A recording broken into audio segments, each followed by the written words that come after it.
ഇന്ന് നമ്മുടെ ലീഡേഴ്സ് മോർണിംഗിൽ അതിഥിയായി വരുന്നത് മറ്റാരുമല്ല. സംസ്ഥാനത്ത് നിയമസഭാ തെരഞ്ഞെടുപ്പ് പ്രഖ്യാപിച്ചതിന് പിന്നാലെ, തെരഞ്ഞെടുപ്പ് തീയതി പ്രഖ്യാപിച്ചതിന് പിന്നാലെ CPM-ന്റെ സ്ഥാനാർത്ഥി പട്ടിക പുറത്തു വന്നു.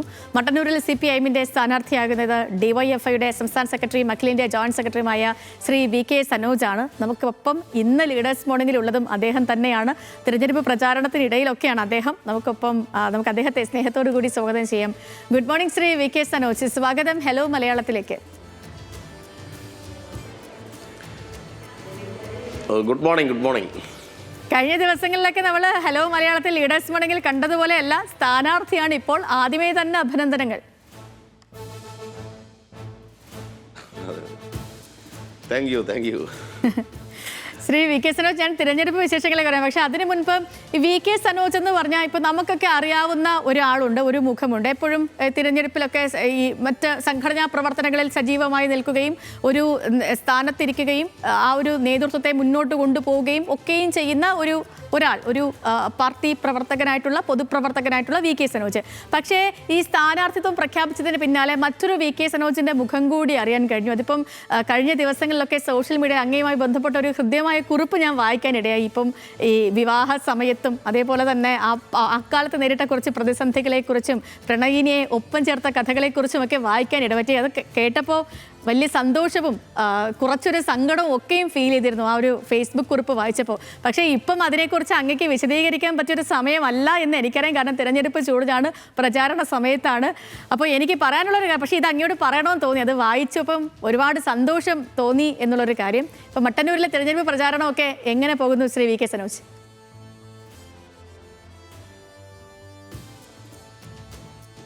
മട്ടന്നൂരിൽ നല്ല നിലയിൽ തന്നെ തിരഞ്ഞെടുപ്പ് പ്രചരണം പോവുകയാണ്. ഇടതുപക്ഷ ജനാധിപത്യ മുന്നണി വളരെ നേരത്തെ തന്നെ സ്ഥാനാർത്ഥികളെല്ലാം നിശ്ചയിച്ചു കഴിഞ്ഞു. തെരഞ്ഞെടുപ്പ് കമ്മീഷൻ പ്രഖ്യാപിച്ച് മണിക്കൂറുകൾക്കകം തന്നെ നമ്മുടെ സ്ഥാനാർത്ഥികളെല്ലാം കേരളത്തിലുടനീളം വന്നല്ലോ. അപ്പോൾ അതിൻ്റെ ആവേശത്തിൽ കേരളത്തിലുടനീളം ഉണ്ടായിട്ടുള്ള ഒരു ആവേശമുണ്ട്. അതിൻ്റെ ഇരട്ടി ആവേശം മട്ടന്നൂരിലുമുണ്ട്. ഞങ്ങളിപ്പോൾ പ്രധാനപ്പെട്ട ആളുകളെല്ലാം നേരിൽ കാണുന്നു. പിന്നെ അതുപോലെ തന്നെ പ്രധാനപ്പെട്ട ടൗണുകൾ അവിടെയെല്ലാം പോയി നേരിട്ട് ആളുകളെ കണ്ടുകൊണ്ടിരിക്കുകയാണ്. അപ്പോൾ ഒരു പൊതുപര്യടന പരിപാടി 25-ാം തീയതി മുതൽ ആരംഭിക്കുകയാണ്. പ്രത്യേകിച്ച് ഇവിടെ യുവാക്കളെല്ലാം വലിയ ആവേശത്തിലാണ്. ഞാനിപ്പോൾ രാവിലെ ഒരു മോർണിംഗ് വാക്ക് കഴിഞ്ഞിട്ടാണ് വരുന്നത്. 500-ൽ കൂടുതൽ ആളുകൾ രാവിലെ 6 മണിക്ക് തന്നെ റെഡിയായി വന്നു എന്നത് വലിയ ആവേശം ഇന്ന് ഉണ്ടാക്കിയെന്ന് ഞാൻ പ്രത്യേകിച്ച് പറയുകയാണ്.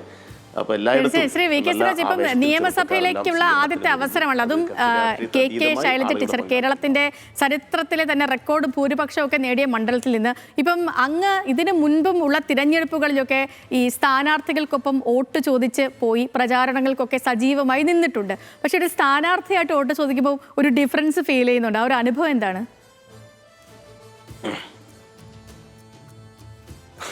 അതെ, ഞാൻ ആദ്യമായി മത്സരിക്കുന്നത് മട്ടന്നൂർ പഴശ്ശിരാജ NSS കോളേജിൽ സ്റ്റുഡൻ്റ് എഡിറ്ററായിട്ടാണ് കോളേജ് യൂണിയനിലേക്ക്. പിന്നീട് കോളേജ് യൂണിയൻ ചെയർമാനായി മത്സരിച്ചിരുന്നു. അന്നേരമൊക്കെ നല്ല മത്സരം തന്നെയായിരുന്നു അവിടെ ഉണ്ടായിരുന്നത്. അതിനുശേഷം പിന്നെ കുറേ വർഷത്തെ ഇടവേളയ്ക്ക് ശേഷമാണ് ഇങ്ങനെ ജനങ്ങൾക്കിടയിൽ ഇറങ്ങിയിട്ട് ആദ്യമായിട്ട് വോട്ട് ചോദിക്കുന്നത്. നേരത്തെ എല്ലാം വിവിധ തെരഞ്ഞെടുപ്പുകളിൽ നമ്മുടെ സഹപ്രവർത്തകർക്കെല്ലാം വേണ്ടി സജീവമായി അല്ലെങ്കിൽ പാർട്ടി നിർദ്ദേശപ്രകാരം പലയിടത്തും പോയി പ്രവർത്തിച്ചിരുന്നു. പക്ഷെ നേരിട്ട് ഒരു സ്ഥാനാർത്ഥിയായി ജനങ്ങൾക്കിടയിലേക്ക് ഇറങ്ങുന്നത് ആദ്യമായിട്ടാണ്. ഒരു പുതിയ അനുഭവം തന്നെയാണ്. ജനങ്ങളെ കാണുമ്പോൾ സ്വാഭാവികമായിട്ടും വലിയ ആവേശമാണ്. നമുക്കിപ്പോൾ അങ്ങനെ ഒരു നമ്മളിപ്പം ശൈലജ ടീച്ചറിൻ്റെ കാര്യം പറഞ്ഞുകൊണ്ട് ഇപ്പം മട്ടന്നൂരാണ്. ശൈലജ ടീച്ചറിനെ പോലെ ഒരാളെ മണ്ഡലം മാറ്റുന്നതൊക്കെ കേരളത്തിൽ വലിയ ചർച്ചയൊക്കെ ആയിരുന്നു. ഈ അവസാന നിമിഷം വരെ ടീച്ചർ അവിടെ വരും എന്നൊക്കെ ചർച്ചകളൊക്കെ നിലനിന്നിരുന്നു. അപ്പം ആ ഒരു സാഹചര്യമൊക്കെ കഴിഞ്ഞ് തിരഞ്ഞെടുപ്പിൽ വരുമ്പോൾ അങ്ങയെ എങ്ങനെയാണ് ആളുകൾ സ്വീകരിക്കുന്നത്? അതിനെക്കുറിച്ച് കാര്യങ്ങളൊക്കെ സംസാരിക്കുന്നുണ്ടോ? ഇല്ല. അതായത് ശൈലജ ടീച്ചർ എന്നത് കേരളത്തിലെ ഏറ്റവും പ്രധാനപ്പെട്ട നമ്മുടെ പാർട്ടിയുടെ നേതാവാണ്. അപ്പോൾ നമ്മൾ പിടിച്ചെടുക്കേണ്ട ഒരു മണ്ഡലത്തിൽ പാർട്ടി ടീച്ചറെ നിയോഗിച്ചിരിക്കുകയാണ്. തീർച്ചയായിട്ടും പേരാവൂർ മണ്ഡലത്തിൽ വമ്പിച്ച ഭൂരിപക്ഷത്തോടു കൂടി ശൈലജ ടീച്ചർ വിജയിക്കും എന്ന കാര്യത്തിൽ തർക്കമില്ല. അപ്പോൾ ഇവിടെ മറ്റ് പ്രശ്നങ്ങളൊന്നുമില്ല. ടീച്ചറും ഞങ്ങളുടെ പരിപാടികൾക്കകത്തെല്ലാം നേരത്തെ ഉണ്ടായിരുന്നു. അപ്പോൾ അങ്ങനെയുള്ള ചർച്ചകളൊന്നും ഇവിടെ എൻ്റെ ശ്രദ്ധയിലില്ല. വളരെ നല്ല നിലയിൽ തന്നെ കാര്യങ്ങളെല്ലാം മുന്നോട്ട് പോകുന്നുണ്ട്. Okay, Shri V K Sanoj, ഇപ്പം അങ്ങയുടെ പ്രചാരണം തുടങ്ങിയ ഘട്ടത്തിൽ കണ്ട ഒരു ദൃശ്യത്തിൽ ഒന്ന് മാലൂരിലെ പനമ്പറ്റ സ്കൂളിലേക്കുള്ള ഒരു വരവാണ്. സത്യത്തിൽ ഒരു എയ്ഡഡ് സ്കൂൾ ആണോ അതെന്ന് നമുക്ക് കാണുമ്പോൾ അത്ഭുതം തോന്നും. ആ സ്കൂളിൻ്റെ മാനേജർ എന്ന നിലയിൽ കൂടി പ്രവർത്തിക്കുന്നയാളാണ് DYFI സെക്രട്ടറി എന്ന് പലർക്കും അറിയില്ല. എങ്ങനെയാണ് സ്കൂൾ ഇങ്ങനെ ഒരു മാറ്റത്തിലേക്ക് കൊണ്ടുപോകാനുള്ള ഒരു ആലോചന വന്നത്? ഈ സ്കൂളുമായുള്ള ബന്ധം കൂടി ആളുകൾക്കറിയാൻ ഒരു കൗതുകം ഒരു പക്ഷേ ഉണ്ടാകും. പനമ്പറ്റ UP സ്കൂള് എൻ്റെ നാട്ടിലെ സ്കൂളാണ്. എൻ്റെ വീട്ടിൽ നിന്ന് നടന്നു പോകാൻ പറ്റുന്ന ദൂരം മാത്രമേ ഉള്ളൂ. ഞാൻ പഠിച്ച സ്കൂളാണ്. എന്നെ പഠിപ്പിച്ച അധ്യാപകർ ഇപ്പോഴും അവിടെ ഉണ്ട്. അപ്പോൾ ഞാനൊരു 6 വർഷം മുന്നെയാണ് ആ സ്കൂളിൻ്റെ മാനേജറായി ചുമതലയെടുക്കുന്നത്. ആ സ്കൂള് എൻ്റെ നടത്തിപ്പ് എന്ന് പറഞ്ഞാൽ അതൊരു സൊസൈറ്റിയാണ്. അപ്പോൾ ആ സൊസൈറ്റിയുടെ സെക്രട്ടറിയായി ചുമതലയെടുത്തു. സെക്രട്ടറി ആകുമ്പോൾ സ്വാഭാവികമായിട്ടും മാനേജർ പദവി കൂടി അവിടെ നിർവഹിക്കേണ്ടതുണ്ട്. അപ്പോൾ ഞങ്ങളൊരു ചുമതലയെടുത്ത ഉടൻ തന്നെ ഞങ്ങളുടെ കമ്മിറ്റി കൂട്ടായി ആലോചിച്ചൊരു മാസ്റ്റർ പ്ലാൻ തയ്യാറാക്കി. അപ്പോൾ ഏറ്റവും ആധുനികമായിട്ടുള്ള ഒരു വിദ്യാലയമാക്കി അതിനെ മാറ്റണം എന്നാണ് ഞങ്ങൾ ആലോചിച്ചത്. അപ്പോൾ ഒരു 6 വർഷങ്ങൾക്ക് കൊണ്ട് തന്നെ ഞങ്ങൾക്ക് അതിൻ്റെ ഭൗതിക സാഹചര്യം മുഴുവൻ മെച്ചപ്പെടുത്താൻ വേണ്ടി കഴിഞ്ഞു. പഴയ കെട്ടിടമെല്ലാം പൊളിച്ചു മാറ്റി, ഫർണിച്ചറുകൾ മാറ്റി, അവിടെ നല്ല ലൈബ്രറി സ്ഥാപിച്ചു, അവിടെ നല്ല കമ്പ്യൂട്ടർ ലാബ് സ്ഥാപിച്ചു, കുട്ടികൾക്ക് കളിക്കാനുള്ള പാർക്കുണ്ടാക്കി, അതിൻ്റെ മുറ്റമെല്ലാം നല്ല ഗാർഡനിങ് കാര്യങ്ങൾ നടത്തി, നല്ല കിച്ചൺ ഉണ്ടാക്കി, അവിടെ നല്ല ഡൈനിങ് ഏരിയ ഉണ്ടാക്കി, ഒരു റോബോട്ടിക് ഇൻ്റലിജൻസ് AI ലാബ് അവിടെ സജ്ജമാക്കി. ഇനിയും ഒരുപാട് കാര്യങ്ങൾ അവിടെ ചെയ്തുകൊണ്ടിരിക്കുകയാണ്. അപ്പോൾ ഒരേ സമയത്ത് ഭൗതിക സാഹചര്യം മെച്ചപ്പെടുത്തുകയും അക്കാദമിക രംഗം മെച്ചപ്പെടുത്താൻ ആവശ്യമായിട്ടുള്ള നിരവധി ഇടപെടലുകൾ അതിൻ്റെ എല്ലാം ഭാഗമായി നടത്തിക്കൊണ്ടിരിക്കുകയാണ്. ഇപ്പം ഞങ്ങളുടെ സ്കൂളിലാണ് വളരെ അപൂർവമായി മാത്രമേ AI ലാബുകളൊക്കെ സെറ്റ് ചെയ്തിട്ടുള്ളൂ. അപ്പോൾ അത് ഞങ്ങളുടെ സ്കൂളിൽ ബെൻസൺ ജോർജ് എന്ന് പറയുന്ന ഒരു സ്റ്റാർട്ടപ്പിൻ്റെ അവരാണ് ഞങ്ങൾക്ക് ഇതുമായി ബന്ധപ്പെട്ട ചില നിർദ്ദേശങ്ങൾ തരികയും അവരുടെ സഹായത്താൽ കൂടിയാണ് ഞങ്ങൾ ഈ ലാബ് അവിടെ സെറ്റ് ചെയ്തിട്ടുള്ളത്. അപ്പോൾ ദുബായ് ആസ്ഥാനമായി പ്രവർത്തിക്കുന്ന ഒരു കമ്പനിയാണ്. അപ്പോൾ അവർ ഞങ്ങളുടെ സ്കൂളിൽ വരികയും ഞങ്ങൾക്ക് ആവശ്യമായിട്ടുള്ളൊരു നല്ല ലാബ് സെറ്റ് ചെയ്യുകയും ചെയ്തു. ഇനിയിപ്പോൾ ഞങ്ങളുടെ സ്കൂളിൽ ദുബായിൽ നിന്ന് ഉൾപ്പെടെ അവിടെ പഠിക്കുന്ന കുട്ടികൾ അവരുടെ വെക്കേഷൻ സമയത്ത് ഞങ്ങളുടെ സ്കൂളിലേക്ക് വരികയും ഞങ്ങളുടെ സ്കൂളിലെ കുട്ടികളുമായി ചേർന്നുകൊണ്ട് ഞങ്ങളുടെ സ്കൂളിലെ കുട്ടികൾക്ക് ആവശ്യമായിട്ടുള്ള നിർദ്ദേശങ്ങളെ കൊടുക്കാൻ ഇങ്ങോട്ട് വരും എന്നാണ് അവർ പറഞ്ഞിട്ടുള്ളത്. അപ്പോൾ സംസ്ഥാനത്ത് തന്നെ ആദ്യമായിട്ടായിരിക്കും വിദേശത്തു നിന്ന് കുട്ടികൾ ഈ ഒരു സ്കൂളിലേക്ക് വന്ന്, നമ്മുടെ നാട്ടിലെ സ്കൂളിലേക്ക് വന്ന് കുട്ടികളുമായി ചേർന്ന് അവർക്ക് പഠിക്കാൻ ആവശ്യമായ സഹായങ്ങളൊക്കെ ചെയ്തു കൊടുക്കുന്നത്. അപ്പോൾ അങ്ങനെയൊക്കെയുള്ള ഒരു വിപുലമായ ഒരു കാര്യം അവിടെ പ്ലാൻ ചെയ്തിട്ടുണ്ട്. അതിൻ്റെ ഉദ്ഘാടനം അവരോടെല്ലാം നടന്നു. അടുത്ത ജൂൺ മാസം മുതൽ അത്തരം ക്ലാസ്സുകളൊക്കെ ആരംഭിക്കാനുള്ള പ്ലാനിംഗ് ആണ് മുന്നോട്ട് പോകുന്നത്. അപ്പോൾ എല്ലാ നിലയിലും ജനങ്ങളുടെ വലിയ സഹായം ഉണ്ടായി, PTA വലിയ സഹായം ഉണ്ടായി. അതുകൊണ്ട് തന്നെ കഴിഞ്ഞ ദിവസം മുഖ്യമന്ത്രി അവിടെ പങ്കെടുത്തു. മുഖ്യമന്ത്രിയാണ് പുതിയ കെട്ടിടത്തിൻ്റെ ഉദ്ഘാടനമൊക്കെ നിർവഹിച്ചത്. നല്ല നിലയിൽ തന്നെ ആ കാര്യങ്ങൾ മുന്നോട്ട് പോകുന്നുണ്ട്.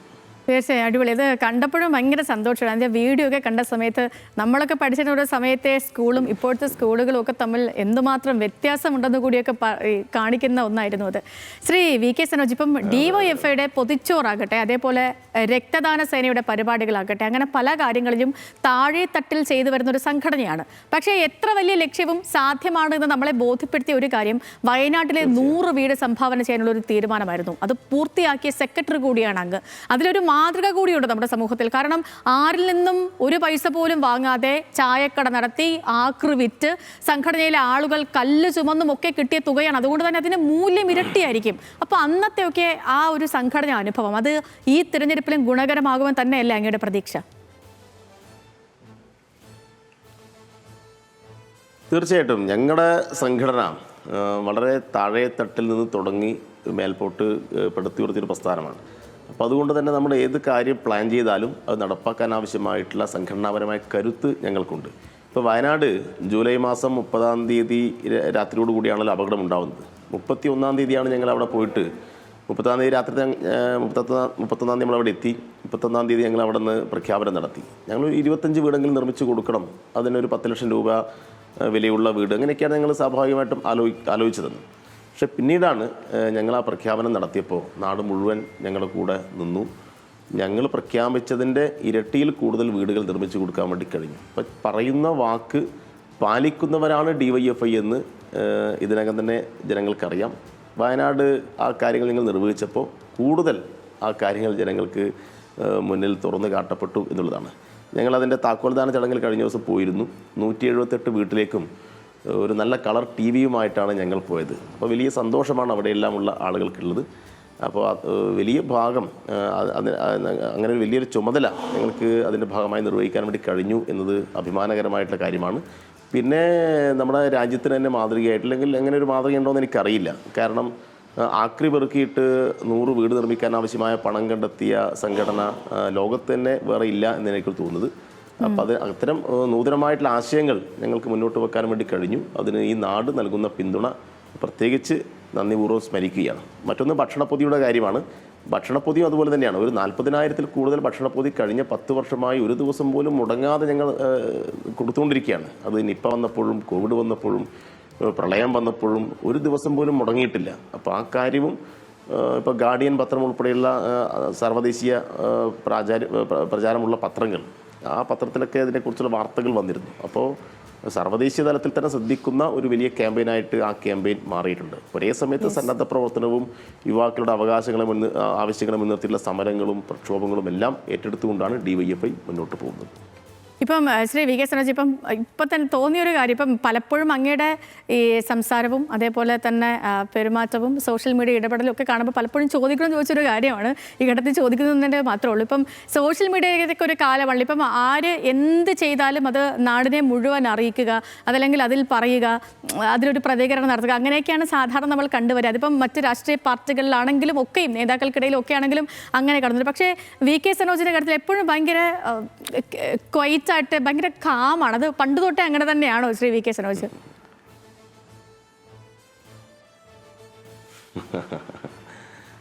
അതൊക്കെ നിങ്ങളല്ലേ വിലയിരുത്തേണ്ടത്. എനിക്ക് പറ്റാവുന്ന രൂപത്തിൽ സോഷ്യൽ മീഡിയയിൽ ഇടപെടുന്നുണ്ട്. ഞങ്ങളുടെ സംഘടനയുടെ പ്രചരണ കാര്യങ്ങളൊക്കെ ചെയ്യുന്നുണ്ട്. പിന്നെ വലിയ പണമൊന്നും മുടക്കിയിട്ട് ചെയ്യാനുള്ള ശേഷി ഞങ്ങൾക്കില്ല. അപ്പോൾ സ്വാഭാവികമായിട്ടും ഞങ്ങളെക്കൊണ്ട് പറ്റാവുന്ന നിലയിലുള്ള ഇടപെടൽ നടത്തുന്നു. ഇപ്പോൾ സോഷ്യൽ മീഡിയ എന്നൊക്കെ പറയുന്നത് കൂടുതൽ പണമുള്ള ആളുകൾക്ക് കൂടുതൽ പ്രചരണം കിട്ടുന്നൊരു കാലമാണ്. അപ്പോൾ നിങ്ങൾക്ക് ഏറ്റവും നല്ല പ്രൊഫഷണൽ ടീമിനെ പണം കൊടുത്ത് വാങ്ങാൻ കഴിയുമെങ്കിൽ നിങ്ങൾക്ക് നല്ല റീച്ച് ഉണ്ടാവും, നല്ല പ്രചരണം ഉണ്ടാവും. ഞങ്ങളിപ്പോൾ ചെയ്യുന്നത് ഞങ്ങളുടെ സഖാക്കളെല്ലാം ഉപയോഗപ്പെടുത്തിക്കൊണ്ടുള്ള ഇടപെടൽ മാത്രമേ ഞങ്ങൾക്ക് സാധ്യമാവൂ. ഞങ്ങൾക്ക് കനകോലുവിൻ്റെ സഹായമില്ല, ഞങ്ങൾക്ക് ജനങ്ങളുടെ സഹായം മാത്രമേ ഉള്ളൂ. Okay Shri V K Sanoj, ഇപ്പോൾ നമ്മൾ കണ്ണൂരിലേക്ക് വരുമ്പോഴത്തേനും കണ്ണൂരിലെ കോട്ടകളിൽ CPM റിബൽ സ്ഥാനാർത്ഥികൾ ഉണ്ടല്ലോ. ഇപ്പോൾ പയ്യന്നൂരിലാണെങ്കിൽ കുഞ്ഞികൃഷ്ണൻ വരുന്നു, തളിപ്പറമ്പിൽ TK ഗോവിന്ദൻ വരുന്നു. ഇതൊക്കെ CPM മറ്റു കോട്ടകളിലും പ്രതിഫലിക്കും. അങ്ങക്ക് എങ്ങനെ തോന്നുന്നുണ്ടോ?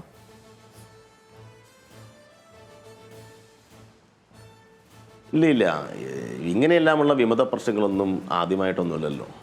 കണ്ണൂരിൽ തന്നെ നേരത്തെ വിമതന്മാരൊക്കെ ഉണ്ടായിട്ടുണ്ട്. ഒരു പാർട്ടി ആകുമ്പോൾ സ്വാഭാവികമായിട്ടും ഇങ്ങനെയെല്ലാമുള്ള കാര്യങ്ങളെ അഭിമുഖീകരിക്കേണ്ടി വരും. ഇങ്ങനെയെല്ലാമുള്ള വിമതന്മാരോട് ഏറ്റുമുട്ടിയിട്ടും അവരുടെ വെല്ലുവിളികളെ അതിജീവിച്ചും തന്നെയാണ് നമ്മുടെ പാർട്ടി മുന്നോട്ട് പോയത്. അതുകൊണ്ട് ഇങ്ങനെയെല്ലാമുള്ള ഒറ്റപ്പെട്ട ഏതെങ്കിലും ഒരാൾ അധികാരമോഹത്തിൻ്റെ ഭാഗമായി പാർട്ടി വിട്ടാലൊന്നും പാർട്ടിക്കൊന്നും ഒരു പരിക്കും ഏൽക്കില്ല എന്ന് ഇന്നലകളിലെ ചരിത്രം നോക്കിയാൽ മനസ്സിലാവുമല്ലോ. അതൊന്നും ഞങ്ങൾക്കൊരു വിഷയമല്ല. ജനങ്ങളെ അണിനിരത്തിക്കൊണ്ട് ശക്തമായ നിലയിൽ തന്നെ ഞങ്ങൾ മുന്നോട്ട് പോകും. ശ്രീ വി കെ സനോജ്, ടീച്ചറുടെ, അതായത് ശൈലജ ടീച്ചറുടെ ജയം അത് റെക്കോർഡായിരുന്നു.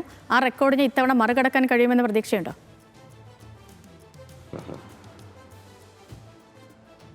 തീർച്ചയായിട്ടും. നിങ്ങൾ മനസ്സിലാക്കേണ്ടത് കേരളത്തിലൊരു 3ാമത് ഇടതുപക്ഷ ഭരണം വരാൻ വേണ്ടി പോവുകയാണ്. ഇപ്പോൾ ഇലക്ഷൻ കമ്മീഷൻ ഇലക്ഷൻ പ്രഖ്യാപിച്ച് 24 മണിക്കൂറിനുള്ളിൽ സ്ഥാനാർത്ഥിയെ പ്രഖ്യാപിക്കുമെന്ന് പറഞ്ഞ ആളുകൾ ഇപ്പോൾ പത്രക്കാരെ കാണുമ്പോൾ ഓടി ഒളിക്കുകയല്ലേ. അപ്പോൾ ജനങ്ങൾക്ക് മുമ്പിൽ അവർക്കൊന്നും പറയാനില്ല, ഒളിച്ചോടുകയാണ്.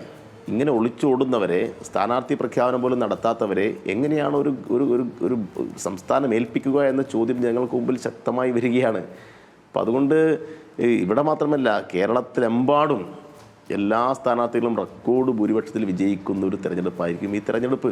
അതുകൊണ്ട് മട്ടന്നൂരിലും അതിൻ്റെ പ്രതിഫലനം ഉണ്ടാവും, നല്ല ഭൂരിപക്ഷം ലഭിക്കും എന്ന് തന്നെയാണ് ഞാൻ ഇത്രയും ദിവസം ജനങ്ങൾക്കിടയിൽ ഇറങ്ങിയപ്പോൾ ഉണ്ടായിട്ടുള്ള പ്രതികരണത്തിൽ നിന്നും എനിക്ക് ബോധ്യമാവുന്നത്. Okay Shri V K Sanoj, ഇപ്പോൾ സാധാരണ DYFI സെക്രട്ടറി സംസ്ഥാനം ആകെ പ്രവർത്തിക്കുന്ന ഒരു സാഹചര്യമാണല്ലോ തിരഞ്ഞെടുപ്പിൽ ഉണ്ടാവുക. ഇവിടെ ഇപ്പം അധികം ദിവസങ്ങൾ കയ്യിൽ, ഇനി 10-22 ദിവസത്തിനുള്ളിൽ ജനവിധി എഴുതാൻ പോവുകയാണ് സംസ്ഥാനം. അപ്പം മറ്റു മണ്ഡലങ്ങളിൽ അങ്ങനെ ഈ പ്രചാരണത്തിന് പോകുന്നുണ്ടോ?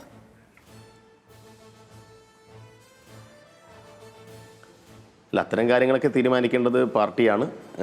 എനിക്കിപ്പോൾ കിട്ടിയ നിർദ്ദേശം ഈ മട്ടന്നൂർ മണ്ഡലം കേന്ദ്രീകരിച്ച് വോട്ടർമാരെ കാണുകയും ഇനി പത്രത്തിലെ സമയമുള്ളൂ. അപ്പോൾ അതുകൊണ്ട് പൂർണ്ണമായിട്ടും ഇവിടെ തന്നെ നിൽക്കാൻ തന്നെയാണ് ഉദ്ദേശിക്കുന്നത്. Okay Shri V K Sanoj, ഒരു കാര്യം കൂടി ചോദിച്ചാൽ അവസാനിപ്പിക്കാം. കാരണം തിരക്കുള്ള ദിവസമാണെന്ന് അറിയാം. ഈ മട്ടന്നൂർ പോലുള്ള മണ്ഡലത്തിൽ ജയിക്കുന്ന കാര്യം ഇപ്പം കായിക മേഖലയിൽ നേതൃപരമായി പ്രവർത്തിച്ച ആളുകൂടിയാണ്, യുവജന സംഘടനയുടെ നേതാവാണ് അങ്ങ്. അപ്പോൾ ഒരുപാട് ആഗ്രഹങ്ങൾ നാടിനെ കുറിച്ച് ഉണ്ടാകും. വിജയിച്ചാൽ ചെയ്യാൻ ആഗ്രഹിക്കുന്ന മട്ടന്നൂരിൻ്റെ സ്വപ്ന പദ്ധതികൾ എന്തെങ്കിലും അങ്ങയുടെ മനസ്സിലുണ്ടോ?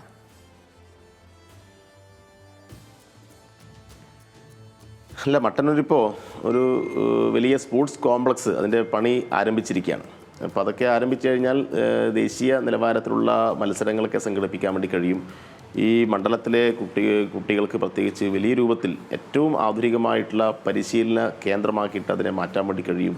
അവിടെ ഹോസ്റ്റൽ സൗകര്യങ്ങൾ അങ്ങനെയൊക്കെയുള്ള ഒരു വലിയ പദ്ധതിക്ക് തുടക്കം കുറിച്ചിട്ടുണ്ട്. അതിനെ എങ്ങനെയാണ് ഒരു ലോകോത്തര നിലവാരത്തിലേക്ക് ഉയർത്താൻ വേണ്ടി കഴിയുക, അത്തരം കാര്യങ്ങൾക്ക് നേതൃത്വപരമായ പങ്കുവഹിക്കും എന്നതാണ് ഒന്നാമത്തെ കാര്യം. രണ്ടാമത്തത് വിമാനത്താവളമുള്ള ഒരു മണ്ഡലമാണ്. അപ്പോൾ വിമാനത്താവളത്തിൻ്റെ സാധ്യതകൾ ഉപയോഗപ്പെടുത്തിക്കൊണ്ട് കൂടുതൽ ആളുകൾക്ക് തൊഴിൽ കൊടുക്കാൻ ആവശ്യമായിട്ടുള്ള, പ്രത്യേകിച്ച് ചെറുപ്പക്കാർക്ക് കൂടുതൽ തൊഴിൽ കൊടുക്കാൻ ആവശ്യമായിട്ടുള്ള സംരംഭങ്ങൾ കൊണ്ടുവരിക. ഇവിടെ കിൻഫ്രയുടെ വ്യവസായ പാർക്കുണ്ട്, കൂടുതൽ സ്ഥലം ഏറ്റെടുത്തിട്ടുണ്ട്. ആ കാര്യങ്ങൾ കൂടുതൽ ഭംഗിയായി മുന്നോട്ട് കൊണ്ടുപോകണം. അപ്പോൾ മട്ടന്നൂരിലെ ചെറുപ്പക്കാർക്ക് ഈ പ്രദേശത്ത് തന്നെ ജോലിയെടുത്ത് ജീവിക്കാൻ സാധ്യമാവുന്ന തൊഴിലിടങ്ങൾ കൂടുതൽ ഉണ്ടാക്കുക എന്നത് പ്രധാനപ്പെട്ട കാര്യമാണ്. ഇങ്ങനെല്ലാമുള്ള ചില കാര്യങ്ങളാണ് പ്രാഥമികമായി ഇപ്പം ഞങ്ങളുടെ ആലോചനയിൽ ഉള്ളത്. Okay, Shri V K Sanoj, അപ്പം ഒരുപാട് സന്തോഷം ഞങ്ങൾക്കിപ്പം ജോയിൻ ചെയ്തതിന്. നമ്മുടെ കമൻറ്റ് ബോക്സിൽ മുഴുവൻ ആളുകളും അങ്ങയ്ക്ക് വിജയാശംസകൾ നേരുന്നുണ്ട്. ഞാനും വിജയാശംസകൾ നേരുകയാണ്. പറഞ്ഞ പോലെ തന്നെ നല്ല ഭൂരിപക്ഷത്തിൽ വിജയിച്ച് വരാൻ അങ്ങേക്ക് സാധിക്കട്ടെ. എല്ലാവിധ ആശംസകളും. Thank you. ഓക്കെ.